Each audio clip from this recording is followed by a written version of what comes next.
How do you end the songs with that sort of resolve that gets people out of it? And what's the importance of having something to look forward to?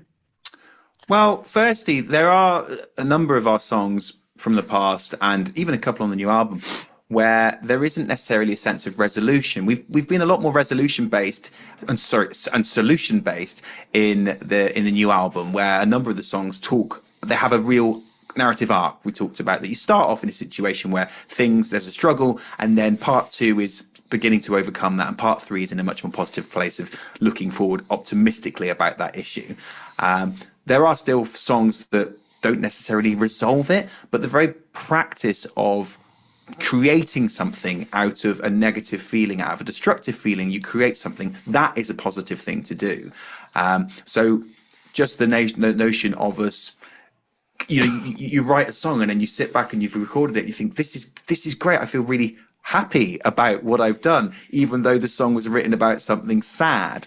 That can be the cathartic process. It's the actual creation of something from source material that initially was quite destructive in some way. I guess the cathartic thing, because not everyone knows the lyrics like Vincent, or like knows what the songs are about. So like the music itself as well can move you in a more uplifting, cathartic experience, even if you don't know what the subject matter necessarily is. So yeah, exactly. And the instrumentation, the vocal delivery, as you say, even if you haven't quite picked up on the lyrics or the melodies or whatever. Let's go into fan questions, because there's some quite good ones. So quick and dirty answers as well, if you can. Quick and dirty. Quick and dirty. I think you said quick and dirty answers. I did say quick and dirty, quick. Anyway, okay. I can do dirty. I didn't mean like that. It's really smutty. But you can if you want to. So Sugar Punk says, who are musicians or artists that you admire because of their advocacy of views or lifestyles of mental health? Adam, have you got any? I didn't see this question. Lifestyle, I admire Keith Richards.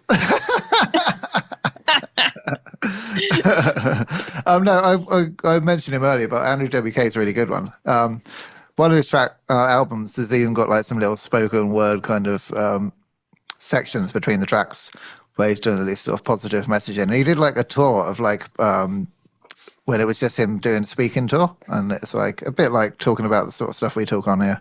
But so he seems to practice what he preached.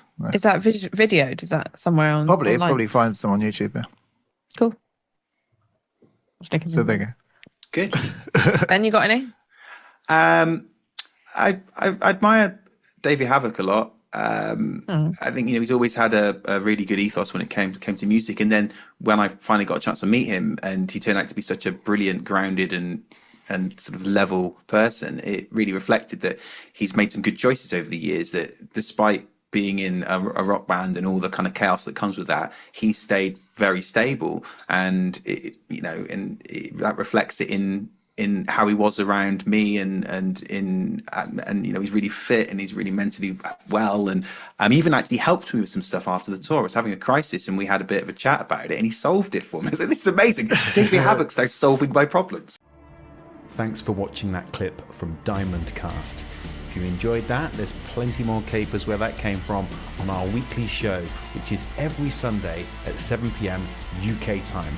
And remember to hit like, subscribe, and the notification bell so you never miss an update. Thank you so much for your support. It really helps the band grow. We'll see you next time.